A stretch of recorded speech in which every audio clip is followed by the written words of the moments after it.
Hello बच्चों, good morning. कैसे हैं आप लोग? आज हम लोग मनुष्य के नर जनन अंग के बारे में पढ़ेंगे।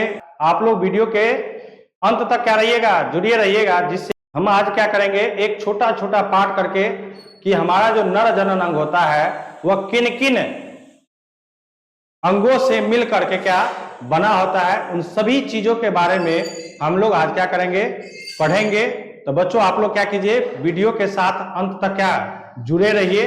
अब कहता कि मनुष्य का प्रजनन तंत्र, समझिएगा, मनुष्य का प्रजनन तंत्र। तो हम लोग बच्चों ये डिस्कस कर चुके हैं कि मनुष्य का जो प्रजनन तंत्र होता है वो अलग अलग शरीर में पाया जाता है कि नहीं है ना? नर का अलग और मादा का अलग। पहले तो नहीं आता, शिशु जब हम लोग जन्म होते हैं तो क्या हमारे में जनन योग की क्षमता होती है? नहीं होती है। समय समय जैसे जैसे बढ़ता है हमारे शरीर के आंतरिक भागों में विकसित होते जाता है, और जब वह परिपक्व हो जाता है तो हम क्या होते हैं, जनन योग्य हो जाते हैं। तो यहां भी कहता कि मनुष्य एक लिंगी या एक लिंगाश्रयी प्राणी है। एक लिंगी का मतलब क्या कि नर है तो नर ही है, मादा है तो, लेकिन कुछ प्राणी ऐसे होते हैं मनुष्य में भी कि जिसमें दोनों गुण पाया जाता है, जिसके बारे में हम लोग क्या कर चुके हैं, डिस्कशन कर चुके हैं ना, जिसको हम लोग उभयलिंगी या बाइसेक्सुअल कहते हैं। ठीक है, कहता कि अर्थात कि नर जनन अंग और मादा जनन अंग अलग अलग व्यक्तियों में पाए जाते हैं। सही बात है कि हम लोग को जो निषेचन की जो क्रिया होती है उसमें नर जनन अंग क्या होता है, नर के शरीर में पाया जाता है, जबकि मादा जनन अंग की जो होती है वह कहां पर पाया जाता है, मादा के शरीर में पाया जाता है। क्लियर है? कहता कि इसी जनन के आधार पर मनुष्य पुरुष और स्त्री कहलाते हैं। कहता कि इसी के आधार पर, किसके आधार पर? जनन के आधार पर। जनन अंग के आधार पर ही स्त्री और पुरुष कहा जाता है, क्योंकि इस नर का अलग जनन अंग होता है, स्त्री का क्या होता है, अलग जनन अंग होता है। तो ये जो दोनों क्रिया जब आपस में क्या होता है, साथ में आता है, तब वहां पर से क्या होता है, निषेचन की क्रिया होती है। और तब जाकर के क्या होता है, जब उसके शरीर में क्या होता है, भ्रूण बनता है, तो भ्रूण से क्या होता है, बच्चा बनता है, फिर बच्चा वो पैदा होकर के हम आप क्या होते हैं, इसी क्रिया के माध्यम से इस पृथ्वी पर आए हुए हैं, है कि नहीं है? कहता कि मनुष्य का प्रजनन तंत्र मुख्यतः कितने भागों में बटा होता है? दो भागों में। एक होता है नर जनन अंग, दूसरा क्या होता है, मादा जनन। और ये टॉपिक काफी महत्वपूर्ण है बच्चों, ध्यान दीजिएगा। नर जनन अंग और मादा जनन अंग, इसमें से देखिए इस चैप्टर में आप लोग को हम शुरू में भी बताए थे कि इसमें मुख्यतः तीन गो चीज आप लोग को ज्यादा ध्यान रखना है। एक, पुष्प में जनन की क्रिया, यानी पुष्प के बारे में ऐसे भी पूछ सकता है कि पुष्प का क्या सचित्र वर्णन करें। ठीक है। दूसरा क्वेश्चन इसमें पूछ सकता है कि नर जनन अंग से क्या समझते हैं, सचित्र वर्णन करें। और तीसरा इसमें जो इंपोर्टेंट क्वेश्चन है वह मादा जनन अंग के बारे में है। चौथा इसमें से ज्यादा क्वेश्चन नहीं पूछता है। अब जाके देख लीजिए किसी भी एग्जाम में, जो आपके पास सैंपल पेपर है ना, नहीं है तो नेट पर है तो देखिएगा कि हर इसमें से कोई ना कोई क्या होगा, एक, और जब हम टेस्ट लेंगे तो उसमें भी क्या करेंगे, इस तीन गो में से कोई ना कोई एगो हम क्या करेंगे, देंगे। अब कौन देंगे ये हम बता नहीं सकते हैं, बता देंगे तो आप लोग तैयारी कर लीजिएगा, 5 नंबर उठा लीजिएगा ना, समझ रहे हैं ना? तो ध्यान दीजिएगा, तो यहां पर जो नर जनन अंग है ये क्या है आपका, नर जनन, यानी पुरुष के बारे में ये बात कह रहा है। तो क्या होता है नर जनन, और उनमें किन किन रचना होता है, कैसा रचना होता है, उसका कार्य क्या है, हम उसके बारे में क्या करेंगे, आज पढ़ेंगे। तो चलिए, अब कहता कि नर जनन अंग क्या है, नर जनन अंग कहते किसे है, समझेगा। कहता कि नर जनन अंग का निर्माण वृषण, कई शुक्र अपवाहिकाएं, शुक्राशय, एक मूत्र मार्ग, शिश्न एवं कुछ सहायक ग्रंथियों से मिलकर बनी होती है। कहता है कि जिस तरह देखो हमारे शरीर में जितना भी अंग है उन सभी अंगों का कोई ना कोई विशेष कार्य है। क्या सभी अंग एक प्रकार का कार्य करता है? जितना भी अंग है सभी अंग का क्या है, अलग अलग कार्य। सभी अंग क्या होते हैं, अलग अलग रचनाओं से मिलकर क्या होते हैं, बने होते हैं, नहीं है? कहता है कि जैसे अब हम हृदय के बारे में पढ़े, हाँ, तंत्रिका तंत्र के बारे में पढ़े, न्यूरॉन के बारे में पढ़े, मस्तिष्क के बारे में पढ़े, तो सबका रचना देखे ना, ये क्या था, एक जैसा था, सबका रचना क्या था, अलग अलग था, और सबका कार्य भी क्या था। तो उसी तरह नर जनन अंग जो है, इसका रचना भी क्या है, अलग अलग चीजों से मिलकर क्या है, बना हुआ है, और इसका कार्य भी क्या है, अलग अलग है। तो उसी में जो हमको इसमें नर जनन अंग में पढ़ना है, क्या क्या पढ़ना है, ये कहता है कि नर जनन अंग का जो निर्माण होता है किन किन चीजों से मिलने से, वृषण से, कई शुक्र अपवाहिकाएं से, शुक्राशय से, मूत्र मार्ग से, शीशन से, एवं कुछ क्या सहायक ग्रंथियां, यानी ये सब मिल करके किसका निर्माण करता है, नर जनन अंग का। किसका निर्माण करता है, नर। तो अब देखिए, जैसे ये क्या है आपका, ये वृषण है जो हमारे शरीर के क्या बाहर भाग होता है, एक थैला में क्या रहता है, स्थित होता है। अब ये देखिए, ये क्या है आपका, ये मूत्र मार्ग है कि नहीं, मूत्र मार्ग रचना मांसल होती है, इसके ऊपर थोड़ा सा क्या होता है, प्रीप्यूस होता है जो शीशन होता है, हाँ, उसके ऊपर एक परत होता है। फिर मान के चलिए यहाँ पर ये क्या है आपका, वृषण है, तो यहाँ से क्या होता है, ये नलिकाएं निकली रहती है, जो कहां पर जाती है, ये आपका क्या है, ये क्या है, मूत्राशय है, मूत्राशय से नलिका होते हुए कहां पर, ये शुक्राशय है, हाँ, और कुछ क्या है, पुरस्थ ग्रंथि है, कॉपर ग्रंथि होता है। ये सब मिल करके एक मानव नर तंत्र का क्या होता है, निर्माण होता है। तो हम लोग क्या करेंगे इसमें, किन किन रचनाओं से मिलके बना है और किन किन रचनाओं का क्या क्या कार्य है, हम उनके बारे में, सभी अंगों के बारे में क्या करेंगे, इसके पढ़ेंगे। तो चलिए देखिए क्या है। सबसे पहला कहता क्या, वृषण है। तो ये नर में क्या होता है, दो वृषण होते हैं जो उदर गुहा के क्या हमारे शरीर से क्या होते हैं, बाहर होते हैं, और वो क्या है, एक थैला में संचित होते हैं। ठीक है, समझिएगा। कहता वृषण पुरुष का सबसे प्रमुख जनन अंग है। क्यों भाई, यहीं पर तो वृषण का निर्माण, शुक्राणु का निर्माण होता है, समझेगा। इसको क्यों कहा जाता है, क्योंकि इसी भाग में क्या होता है, शुक्राणु का निर्माण, समझेगा। क्योंकि कहता शुक्राणुओं का निर्माण इसी भाग में होता है। कौन सा भाग में, यानी ये जो आप वृषण देख रहे हैं ना, ये जो वाला भाग है, यहां पर भी दो, हाँ, दो रहता है। ये जो गोल आकार का होता है उसको वृषण कहते हैं, और इसमें ही शुक्राणु का क्या होता है, निर्माण होता है। परिपक्व नहीं होता है, अभी उसमें क्या बनने का कार्य होता है। कहता प्रत्येक पुरुष में 2 अंडाकार वृषण पाया जाता है। कहता है कि प्रत्येक पुरुष में कितने, 2 अंडाकार वृषण पाया जाता है, जो उदर गुहा के बाहर दोनों जांघों के बीच त्वचा और पेशियों से बनी एक थैली में क्या होता है, स्थित होता है।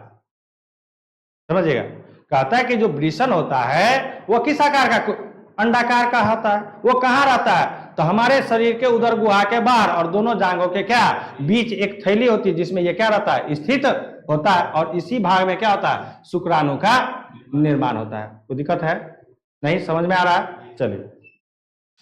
और जिस थैली में ये क्या रहता है, उपस्थित होता है, उस थैली को क्या कहते हैं, वृषण कोष कहते हैं। क्या कहते हैं, वृषण कोष कहते हैं। क्लियर है। कहता है कि जिस थैली में वृषण जो है आपका क्या रहता है, स्थित होता है, उस थैली को क्या कहते हैं हम लोग, वृषण कोष कहते हैं। एक हो गया कि वृषण समझ गए। तो दिक्कत है इसमें तो पूछ लीजिए फिर से कि वृषण क्या है। कि वृषण एक अंडाकार होता है जो हमारे उदर गुहा के और दोनों जांघों के बीच एक थैली नुमा रचना में क्या होता है, स्थित होता है, और इसी भाग में क्या होता है, शुक्राणु का निर्माण होता है। और प्रत्येक पुरुष में कितना, 2 वृषण होता है। चलिए आगे। अब कहता है शुक्र जनन नलिकाएं, नाम ही है क्या, शुक्र जनन नलिकाएं। कहता है सुनिए कि वृषण ऊपर से तंतुमय संयोजी ऊतक के एक आवरण से क्या होता है, ढका होता है। तो समझिएगा, ये जो आपका ये क्या वृषण है, अब वृषण के ऊपर एक क्या होता है, तंतुमय क्या होता है, ऊतक होता है। क्या होता है, तंतुमय एक ऊतक होता है, ठीक है ना, ढका होता है, जिसमें कई कुंडलित नलिकाएं होती है। देखिए यहां पर थोड़ा सा, यहां देख रहे हैं, यहां पर ये कुंडलित नलिका है ना, ये इस प्रकार का ऐसे ऐसे करके इसके क्या रहता है, बना हुआ रहता है, कुंडलित नलिका। हाँ, जिससे शुक्र जनन नलिकाएं कहते हैं, जिसे क्या कहते हैं, शुक्र जनन नलिकाएं कहते हैं। और इन्हीं नलिकाओं में शुक्राणुओं का क्या होता है, विकास होता है। तो शुक्राणु तो बन गया, कहां पर, वृषण में, लेकिन विकास कहां होगा, तो किसमें, किसमें, शुक्र जनन नलिकाएं में। किसमें विकास होगा, शुक्र जनन नलिकाएं में, जो क्या होता है, कुंडलित आकार का होता है। कहां पर, वृषण के ऊपर एक संयोजी उत्तक होता है और उसमें क्या होता है ये, हाँ, कुंडलित आकार का क्या होता है, हाँ, क्या, नलिकाएं पाई जाती है, और उसी नलिकाएं में क्या होता है, शुक्राणु का क्या होता है, विकास होता है। चलिए अब कहता कि अधिवृषण वाहिनी, क्या होता है, अधिवृषण वाहिनी। तो समझ, देखिए यहाँ पर लिखा है वृषण नलिकाएं, है ना, यहाँ पर ये जो इसमें ऐसे ऐसे रहता है ना, ये क्या रहता है इसमें, वृषण नलिकाएं। तो सुना, कहता कि शुक्र जनन नलिकाएं अंदर की ओर आपस में जुड़कर अत्यधिक कुंडलित नलिकाएं बनाती है। कहता है कि ये जो आपका नलिका है, ये आपस में क्या होता है, यहाँ पर देखिए, यहाँ पर ये जुट रहा है, ये इधर से आ गया, ये इधर से आ गया, ये इधर से आ गया, ये इधर से, ये सब आकर के यहाँ पर इस प्रकार से अब क्या, एक नलिका का निर्माण कर लिया, है ना। अब ये जो नलिका का निर्माण किया, तो धीरे धीरे धीरे धीरे ये कुंडित होते हुए कहां जा रहा है, कहां पर जाएगा, ये शुक्रवाहिका के द्वारा कहां पर, मूत्राशय के पास पहुंचेगा। समझेगा, कहता है कि कहता शुक्र जनन नलिकाएं अंदर की ओर आपस में जुड़कर अत्यधिक कुंडलित नलिकाएं बनाती है, जिसे अधिवृषण वाहिनी कहते हैं। यानी ये जो वाला भाग है ना, ये वाला भाग, ये आपका क्या है, अधिवृषण वाहिनी है, ठीक है। कहता ये वृषण के भीतरी किनारे से चिपकी होती है। कहता ये किसके, वृषण के भीतरी किनारे से ये क्या रहता है, आपस में चिपका हुआ रहता है। और कहता यह भाग ही शुक्राणुओं का संग्रह स्थान है। शुक्राणुओं का मतलब क्या, देखो समझो, शुक्राणु बना कहां पर, वृषण में, परिपक्व होने के लिए कहा गया, शुक्र नलिकाएं में। अब वहां पर परिपक्व हो रहा है, यानी क्या, वृद्धि हो रहा, बढ़ रहा है, और वो जा करके इकट्ठा कहां होता है, अधिवृषण वाहिनी में इकट्ठा होगा ना, तब ना समय समय पर क्या होता है, वो हमारे शरीर से क्या होता है, स्खलित यानी बाहर निकलता है। ऐसा थोड़ी कि आज बना था आज ही रहेगा, वो तो जमा रहता है, समझ रहे ना। कहता किनारे से चिपकी होती है, यह भागी शुक्राणुओं का क्या होता है, संग्रह। संग्रह का मतलब क्या, वहां पर जाकर सभी शुक्राणु आपस में क्या रहता है, इकट्ठा रहता है। और इसी भाग में शुक्राणु परिपक्व तथा सक्रिय होकर निषेचन योग्य बनता है। कहता है, समझिएगा,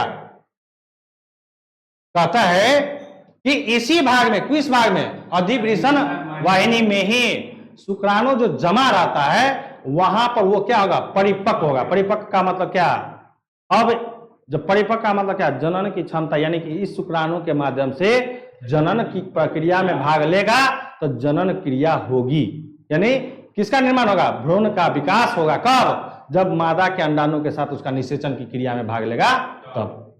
अब कहता कि संग्रह स्थान है, और इसी भाग में क्या होता है, शुक्राणु परिपक्व होता है। परिपक्व का मतलब क्या, अब अपने आप को वो क्या हो गया, हाँ, क्या हो गया, परिपक्व का मतलब क्या होता है कि अब अपने आप को जनन योग्य बन गया, तथा सक्रिय होकर निषेचन योग्य क्या होता है, बनता है। निषेचन का मतलब क्या कि अब यदि इस शुक्राणु का उपयोग मादा के अंडाणु के निषेचन की क्रिया में भाग लिया जाए, तो भ्रूण का विकास होगा, और वही भ्रूण जाकर के क्या होगा, आगे विकसित होकर शिशु का रूप धारण करेगा।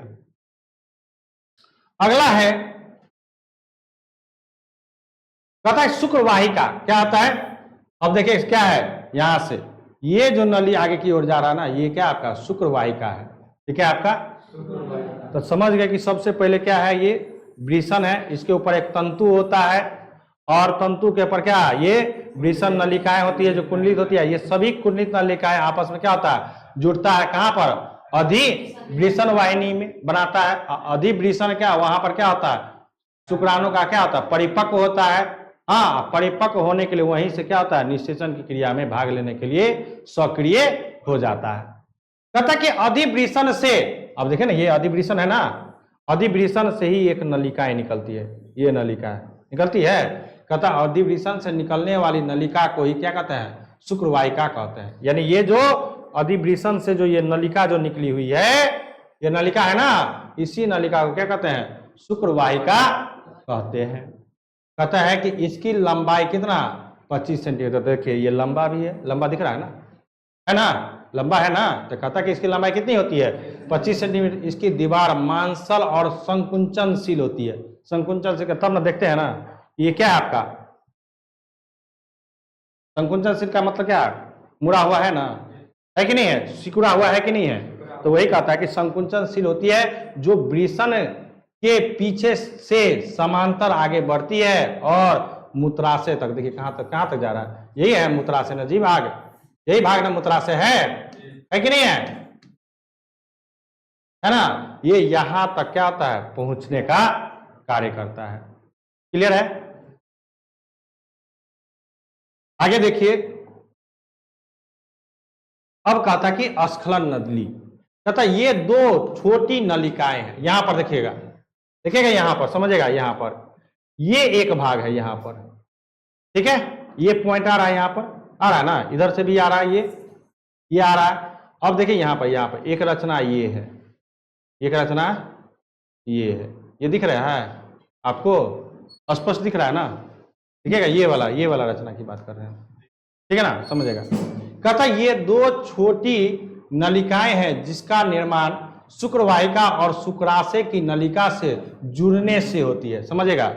कहता कि यहां पर जो शुक्राशय, समझेगा, ये आपका क्या है शुक्राशय है, ये आपका क्या है शुक्राशय है, और ये आपका क्या है शुक्रवाहिका है, ये आपका क्या है शुक्रवाहिका। ये जो दोनों पॉइंट यहां पर मिलता है, यहीं पर मिलता है, तो दोनों, ये भी इधर से आया और ये भी इधर से आया, दोनों मिल रहा है, तो कहता वही समझेगा। कहता ये दो छोटी नलिकाएं हैं जिसका निर्माण शुक्रवाहिका, यानी ये जो पहुंच रहा है, ठीक है, और शुक्राशय वाला ये नली, ये दोनों आपस में कहां पर आके मिलता है, ध्यान दीजिए, ये भी यहां पर आके मिलता है और ये भी क्या होता है यही इस पोर्शन पर क्या होता है आकर के मिलता है। कहता जुड़ने से होती है और ये दोनों नलिका पूरा अष्ट ग्रंथि में क्या हो जाता है प्रवेश कर जाता है। यानी ये जो वाला भाग है, ये क्या आपका पूरा अष्ट ग्रंथि है, क्या है, और पूरा अष्ट ग्रंथि क्या होता है बच्चों, ये भी हम लोग क्या करेंगे, अभी आगे पढ़ेंगे कि पूरा अष्ट ग्रंथि क्या होता है, उसका कार्य क्या है। कहता कि पूरा अष्ट ग्रंथि में प्रवेश कर मूत्राशय से आने वाली नलिका के साथ क्या होता है जुड़कर क्या होता है मूत्र मार्ग में प्रवेश कर जाता है। कहां पर देखिए ना, मूत्र मार्ग में प्रवेश किया है, यहां पर देखिए मूत्र मार्ग में प्रवेश किया है ना, ये क्या हमारा मूत्र मार्ग है, ये क्या हमारा मूत्र मार्ग है। क्लियर है। तो कहता कि मूत्र मार्ग का निर्माण करता है। चलिए आगे, अब कहता कि मूत्र मार्ग, कहता कि यह एक लंबी मांसल नली है जिसमें दो सहायक ग्रंथियां, कौन कौन, एक पुरस्थ ग्रंथि, दूसरा क्या कॉपर ग्रंथि होती है। कहता मूत्र मार्ग नीचे की ओर बढ़ता है, मूत्र मार्ग क्या होता है नीचे की ओर बढ़ता है और शिश्न के माध्यम से होते हुए मूत्र जनन छिद्र द्वारा, शिश्न का मतलब क्या कि ऊपर, ये जो देखो समझना कि ये जो थोड़ा सा होता ना मूत्र मार्ग का ऊपर वाला जो भाग होता है वो थोड़ा सा क्या होता है फुला हुआ होता है, क्या होता है फुला हुआ होता है। कहता कि मूत्र मार्ग जनन छिद्र द्वारा बाहर खुल जाता है और इसी छिद्र से मूत्र और वीर्य दोनों क्या होता है बाहर, यहां पर एक छिद्र होता है, यहां पर क्या होता है एक छिद्र होता है और इसी छिद्र के माध्यम से समय समय पर मूत्र और समय समय पर क्या वीर्य क्या होता है हमारे शरीर से बाहर निकलता है। चलिए आगे, आगे है पुरस्थ ग्रंथि। अब देखिए यहां पर एक वर्ड आया था क्या पुरस्थ ग्रंथि, समझे क्या कहता है। कहता है ये मूत्र मार्ग के आधार, यानी यहां से जो निकल रहा है ये मूत्र मार्ग है ना, तो मूत्र मार्ग के आधार, आधार का मतलब क्या जहां से ये निकलता है, तो समझेगा।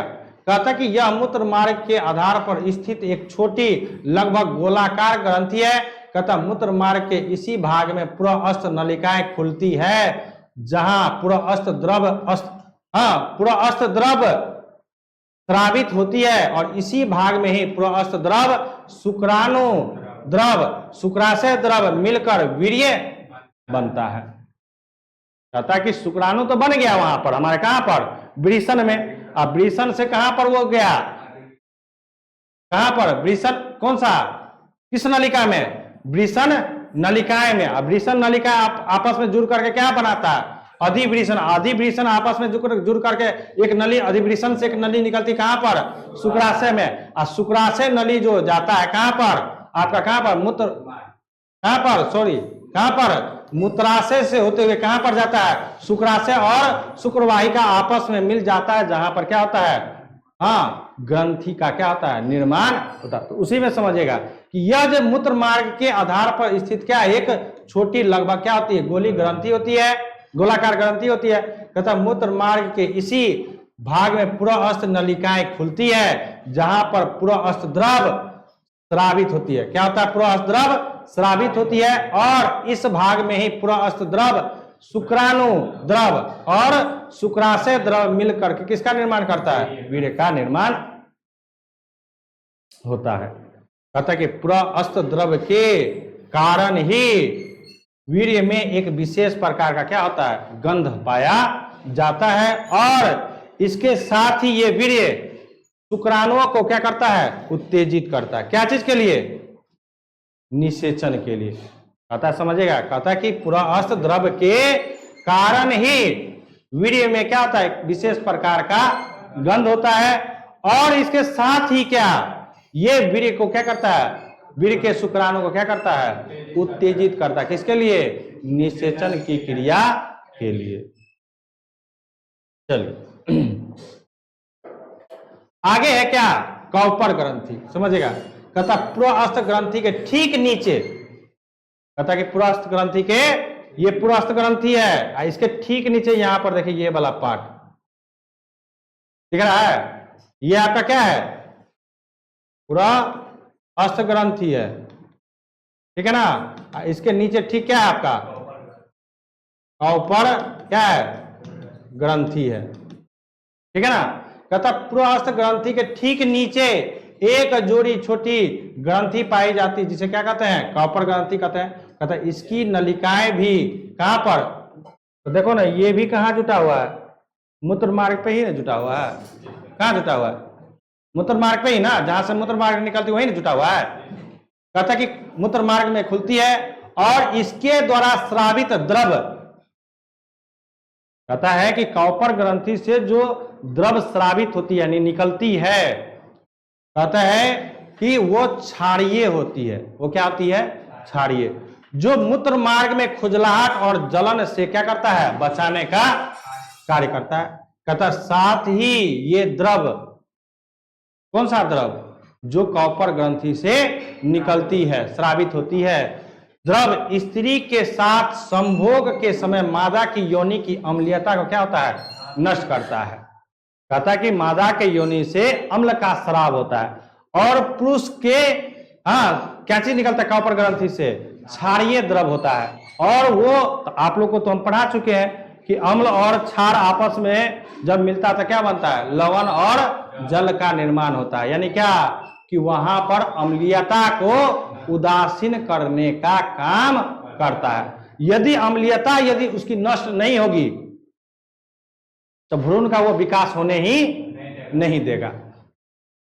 समझिएगा, कहता है कि यदि स्त्री के, मान के चलिए क्या, यदि स्त्री के योनि से यदि स्रावित अम्ल जो है, यदि पुरुष के स्रावित जो कॉपर ग्रंथि से जो द्रव क्षारीय होता है, यदि वो दोनों आपस में नहीं मिलेगा तो वो अम्ल जो है वो क्या होगा, शुक्राणु को क्या करेगा, मार देगा। शुक्राणु को क्या कर देगा, मार देगा। यानी क्या, निषेचन की क्रिया में भाग लेने ही नहीं देगा। और जब शुक्राणु का निषेचन में भाग नहीं लेने देगा तो क्या भ्रूण का विकास होगा, तो क्या बच्चा पैदा होगा, नहीं होगा। तो समझेगा, कहता संभोग के समय मादा की योनि की अम्लीयता को क्या करता है, नष्ट करता है, और शुक्राणुओं को सुरक्षित रखने में क्या करता है। तो जब तक शुक्राणु सुरक्षित नहीं रहेगा तो आपका कैसे, वो भ्रूण का कैसे विकास करेगा। समझिए, कहता है कि यदि शुक्राणु आपका सुरक्षित नहीं रहेगा तो क्या भ्रूण का विकास होगा, और जब भ्रूण का विकास नहीं होगा तो क्या बच्चा पैदा होगा। तो इसका मतलब, कहने का मतलब क्या, कि जो हमारे पुरुष के शरीर के कौन सा भाग से, कॉपर ग्रंथि से जो क्षारीय द्रव स्रावित होता है, उसका मुख्य काम क्या है, कि स्त्री में जो अम्लीयता, अम्ल जो स्रावित होता है, उस अम्ल को क्या करना, निष्क्रिय करना। उस अम्ल को क्या करना, निष्क्रिय करना। आगे है क्या, शिश्न। आगे क्या है, शिश्न। कहता है यह एक मांसल बेलनाकार रचना है जिसे पुरुष का क्या कहते हैं, मैथुन अंग कहते हैं। कहता है कि यह एक मांसल बेलनाकार रचना है जिसे पुरुष का क्या कहते हैं, मैथुन अंग कहते हैं। यह वृषण कोश के बीचों बीच स्थित होता है और इसके ऊपर एक ढीली त्वचा होती है। इसके शिखर भाग को क्या कहता है? गलनांश कहते हैं। यानी ये जो वाला भाग है, ये वाला भाग है ना ऊपर में जो फुला हुआ होता है, उसको क्या कहते हैं? गलनांश कहते हैं। क्या कहते हैं? गलनांश कहते हैं। जिसके ऊपर त्वचा का एक ढीली आवरण होता है, जिसे क्या कहते हैं? प्रीप्यूस कहते हैं। यानी इसके ऊपर में एक ढीला चमड़ा होता है। हमारे हिंदू धर्म में रहने देता है, मुस्लिम धर्म में उसको क्या कहता है? काट दिया जाता है, जिसको खतना कहते हैं। हकीकत बात है, इसमें कोई कह रहे हैं कि क्या बात है? हमारे हिंदू धर्म में उसको रहने दिया जाता है और हमारे मुस्लिम धर्म में क्या किया जाता है? उसको उसको काट दिया जाता है, जिसको क्या कहते हैं? खतना कहते हैं। होता है कि नहीं होता है? होता है ना जी, समझेगा। कहता ढीली आवरण होता है जिसे प्रीप्यूस कहते हैं। कहता शिश्न के ठीक बीच से मूत्र मार्ग आगे क्या होता है? बढ़ता है। ये जो मूत्र मार्ग है, ये शिश्न के क्या है? ये आपका शिश्न वाला भाग है, इसके ठीक बीचों बीच से क्या होता है? आगे बढ़ता है और मूत्र जनन छिद्र के द्वारा क्या होता है? बाहर खुल जाता है। इसका मुख्य कार्य मूत्र को बाहर निकाला और निषेचन के समय शुक्राणुओं को कहां पर? स्त्री के क्या योनि तक क्या करने का? पहुंचाने का कार्य करना है। कहता है कि शिश्न का मुख्य काम क्या है?